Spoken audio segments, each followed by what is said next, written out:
Joining us now, Mark Simakovsky with the Atlantic Council's Eurasia Center. Mark, I know you are a Trump skeptic. Do you think anything concrete, anything substantive will come out of this meeting at all? You know, I think there actually will be likely, if not a joint statement, at least a joint commitment to work together on a whole range of issues. Yeah, but that's kind of meaningless, isn't it, Mark? I mean, you know, they always put that stuff out. That's true. And I think on one issue in particular, on North Korea and on Syria, the leaders will agree that something will happen in the next 6 months that will showcase increased cooperation, particularly also on nuclear weapons. But limited rhetoric and limited deliverables is likely the bar that both leaders have set. They want to set a tone of a positive relationship. Yeah. So I agree this is a summit mostly of rhetoric and low expectations. So it's not a summit to get big things made from. It's not content so much as almost the symbolism, the spectacle of getting together. That's the importance. I mean, could that spectacle alone lower the tension around the world, lower the tension between America and Russia? You know, one of the positives is that you always want a U.S. and Russian leader talking and engaging, and this is one of the positive aspects of this summit. Again, this potentially was not the right time to have this summit on the end of the NATO summit, but yes, that's one of the likely consequences. But I do think President Putin wants more concrete from the relationship, and I actually do think he wants to give President Trump some ability to maneuver. And so I think you actually may see the Russians making at least publicly some surprising rhetoric, which likely won't actually come to real deliverables on North Korea and Syria, but will give Trump at least the ability to say, look, I have Russians willing to cooperate.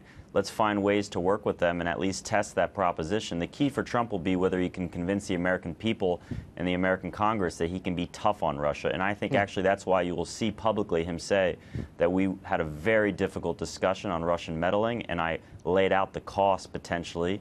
The key will be, of course, is he willing to actually follow through on those costs if we do see meddling, which many officials in his government have showcased Russia is still engaging in undermining elections. Well, I think the first several questions that the press asks will be about Russian meddling. And I think those questions will go to both President Trump and to Vladimir Putin.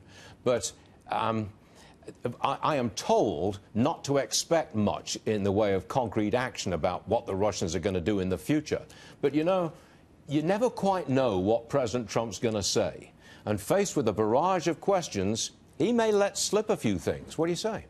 I think first he'll actually likely make a statement early on that he laid out his concern. Frankly, in private, I think the two leaders agreed to disagree on this issue and did not spend much of their 130 minutes focusing on elections, particularly with it being in a quiet meeting. But again, the most important aspect, of course, is the surprise factor. I think Trump inevitably will make some surprises. Surprises make headlines. Those surprises could be that on Ukraine, the leaders agreed to move forward with a peacekeeping force, or that Russia laid out its concerns on exercises in Eastern Europe, and maybe the president said, we got to look at our exercises and make sure they're not destabilizing. That would be a surprise and actually would undermine the NATO alliance. If that's the case, can President Trump come back to America with a success under his belt?